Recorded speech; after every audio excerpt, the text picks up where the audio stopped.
Football ইতিহাসের দুই মহাতারকা Lionel Messi ও Cristiano Ronaldo দুজনে এখনো মাঠ কাঁপাচ্ছেন। আর তাদের মধ্যকার দীর্ঘদিনের প্রতিদ্বন্দ্বিতা নতুন মাত্রা পেয়েছে সর্বোচ্চ গোলদাতার দৌড়ে।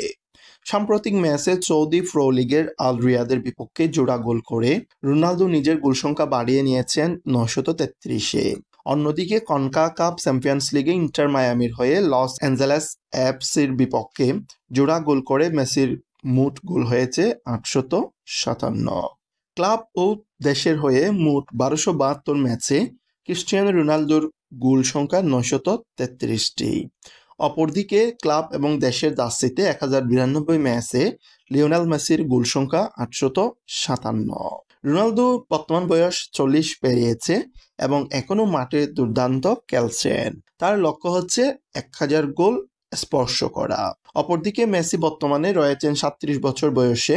স্থায়ী সময়ের হিসাবে কিছুটা এগিয়ে আছেন তিনি, অর্থাৎ চাইলে আরো কিছু বছর তিনি খেলতে পারবেন। এই দুজনই তাদের ক্যারিয়ারে ক্লাব ও দেশের হয়ে গোলের পর গোল করে গেছেন এবং এই প্রতিযোগিতা তাদের এখনো শেষ হয়নি। রোনালদো ও মেসি ইতিমধ্যে সব পুরনো রেকর্ড ভেঙে ফেলেছেন। সর্বোচ্চ গোলের মধ্যে বর্তমানে শীর্ষ 2 স্থানে রয়েছে তারা।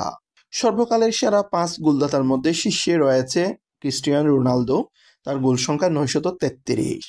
দ্বিতীয় স্থানে রয়েছে লিওনেল মেসি, তার গোল সংখ্যা 857। তৃতীয় স্থানে রয়েছে জোসেফ বিকান, তার গোল সংখ্যা 805। চতুর্থ স্থানে রয়েছে রোমারিও, তার গোল সংখ্যা 772 এবং পঞ্চম স্থানে রয়েছে ফেলে, তার গোল সংখ্যা 757। ক্রিস্টিয়ানো রোনালদো এবং লিওনেল মেসি এই দুজনের মধ্যে এখনো নিশ্চিত করে বলা কঠিন কে শেষ পর্যন্ত সবচেয়ে বেশি গোল করে ফুটবল ইতিহাসে নিজের নাম লেখাবেন সবার উপরে। তবে এতটুকুই নিশ্চিত, এই যুগসেরা দুই কিংবদন্তির এমন অসাধারণ প্রতিযোগিতা আর সহজে দেখা যাবে না কোনো খেলোয়াড়ের মধ্যে।